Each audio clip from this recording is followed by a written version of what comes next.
Jane Eyre, Chapter 1. There was no possibility of taking a walk that day.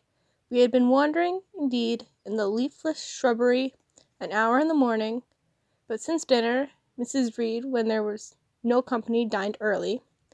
The cold winter wind had brought with it clouds so sombre and rain so penetrating that further outdoor exercise was now out of the question.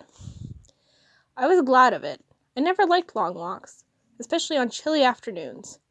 Dreadful to me was the coming home in the raw twilight, with nibbed fingers and toes, and a heart saddened by the chidings of Bessie, the nurse, and humbled by the consciousness of my physical inferiority to Eliza, John, and Georgiana Reed. The said Eliza, John, and Georgiana were now clustered around their mamma in the drawing-room.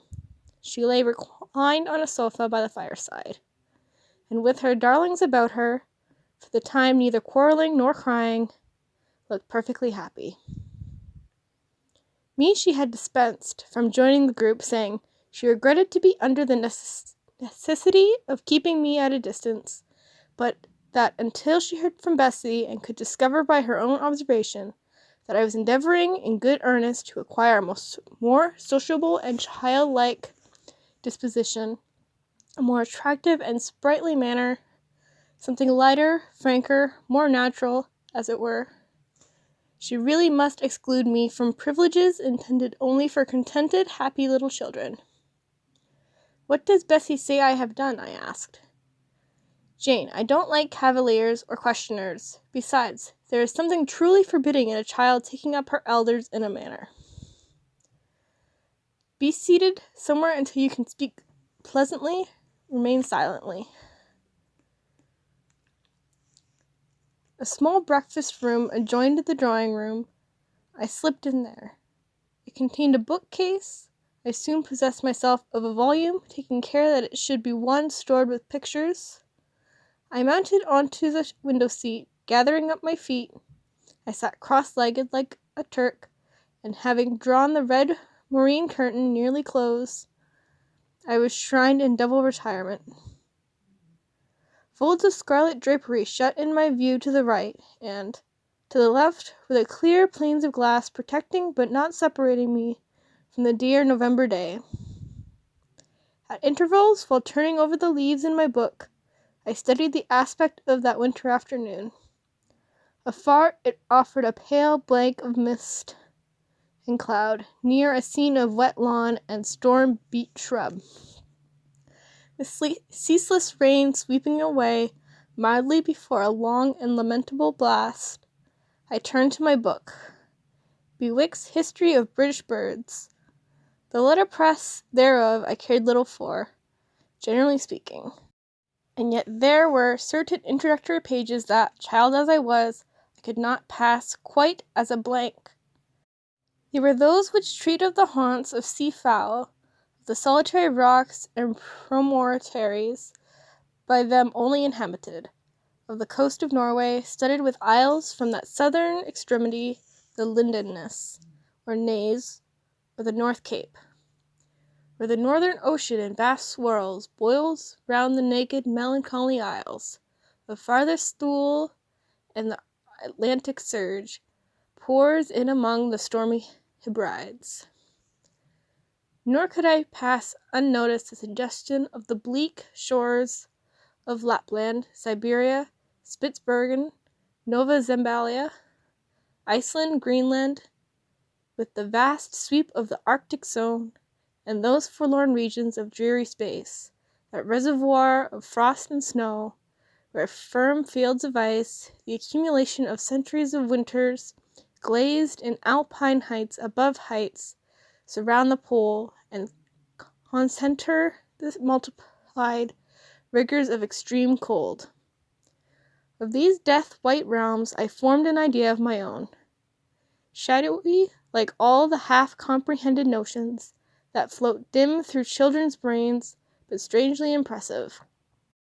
The words in these introductory pages connected themselves with the succeeding vignettes, and gave significance to the rock standing up alone in a sea of billow and spray, to the broken boat stranded on a desolate coast, to the cold and ghastly moon glancing through bars of cloud at a wreck just sinking.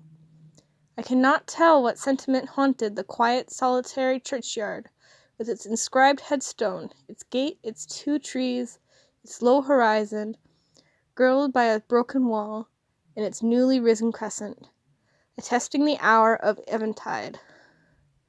The 2 ships, becalmed on a torpid sea, I believed to be marine phantoms, the fiend pinning down the thief's pack behind him. I passed over quickly. It was an object of terror. So was the black horned thing seated aloof on a rock, surveying a distant crowd surrounding a gallows. Each picture told a story, mysterious often to my undeveloped understanding of imperfect feelings, yet ever profoundly interesting. As interesting as the tales Bessie sometimes narrated on winter evenings, when she chanced to be in a good humor. And when, having brought her ironing table to the nursery hearth, she allowed us to sit about it, and while she got up Mrs. Reed's lace frills and crimped her nightcap borders, fed our eager attention with passages of love and adventure, taken from old fairy tales and older ballads, or, as at a later period I discovered, from the pages of Pamela and Henry, Earl of Moreland.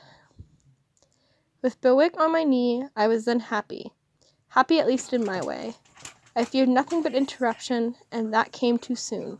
The breakfast-room door was opened. "Bah! Madame Mope!" cried the voice of John Reed. Then he paused. He found the room apparently empty. "Where the dickens is she?" he continued. "Lizzie! Georgie!" calling to his sisters. "Jane is not here. Tell Mamma she has run out into the rain. Bad animal." It is well I drew the curtain, I thought, and I wished fervently he might not discover my hiding place. Nor would John Reed have found it out himself. He was not quick either of vision or conception. But Eliza just put her head in at the door and said at once, "She's in the window seat, to be sure, Jack." And I came out immediately, for I tremored at the idea of being dragged forth by the said Jack. "What do you want?" I asked, with awkward diffidence. "Say, what do you want, Master Reed?" was the answer. "I want you to come here." And seating himself in an armchair, he intimidated by a gesture that I was to approach and stand before him. John Reed was a schoolboy of 14 years old, 4 years older than I, for I was but 10, large and stout for his age, with a dingy and unwholesome skin, thickness lineaments in a spacious visage, heavy limbs, and large extremities. He gorged himself habitually at table, which made him bilious, and gave him a dim and bleary eye with flabby cheeks. He ought now to have been at school, but his mamma had taken him home for a month or 2, on account of his delicate health. Mr. Miles, the master, affirmed that he would do very well if he had taken fewer cakes and sweetmeats sent him from home. But the mother's heart turned from an opinion so harsh, and inclined rather to the more refined idea that John's sallowness was owing to over-application and perhaps to pining after home. John had not much affection for his mother and sisters, and an antipathy for me. He bullied and punished me not 2 or 3 times in a week, nor once or twice in a day, but continually. Every nerve I had feared him, and every morsel of flesh on my bones shrank when he came near. There were moments when I was bewildered by the terror he inspired, because I had no appeal whatever against either his menaces or his inflictions. The servants did not like to offend their young master by taking my part against him, and Mrs. Reed was blind and deaf on the subject. She never saw him strike or heard him abuse me, though he did both now and then in her very presence, more frequently, however, behind her back. Habitually obedient to John, I came up to his chair. He spent some 3 minutes in thrusting out his tongue at me as far as he could without damaging the roots. I knew he would soon strike, and while dreading the blow, I mused on the disgusting and ugly appearance of him who would presently deal it. I wonder if he read that notion on my face, for all at once, without speaking, he struck silently and strongly. I tottered, and regaining my equilibrium, retired back a step or 2 from his chair. "That is for your impudence in answering Mamma a while since," said he, "and for sneaking away of getting behind curtains, and for the look you had in your eyes 2 minutes since, you rat. Accustomed to John Reed's abuse, I never had an idea of replying to it. My care was how to endure the blow which would certainly follow the insult. "What were you doing behind the curtain?" he asked. "I was reading." "Show the book." I returned to the window and fetched it hence. "You have no business to take our books. You are a dependent. Mamma says you have no money, your father left you none.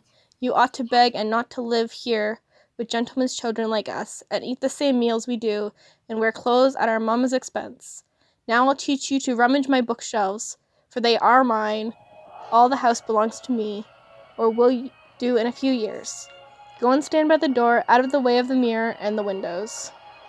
I did so, not at first aware that his inattention, but when I saw him lift and poise the book and stand in act to hurl it, I instinctively started aside with a cry of alarm.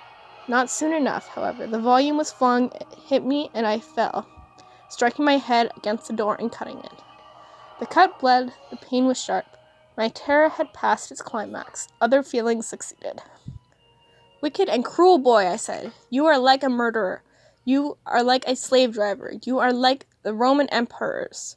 I had read Goldsmith's History of Rome, and had formed my opinion of Nero, Caligula, etc. Also, I had drawn parallels in silence, which I never thought thus to have declared out loud. What, he cried. "Did she say that to me? Did you hear her, Eliza and Georgiana? Don't I tell Mamma, but first." He ran headlong at me. I felt him grasp my hair and my shoulder. He had closed with a desperate thing. I really saw in him a tyrant, a murderer. I felt a drop or two of blood from my head trickle down my neck, and was sensible of somewhat pungent suffering. These sensations for the time predominated over fear, and I received him in frantic sort.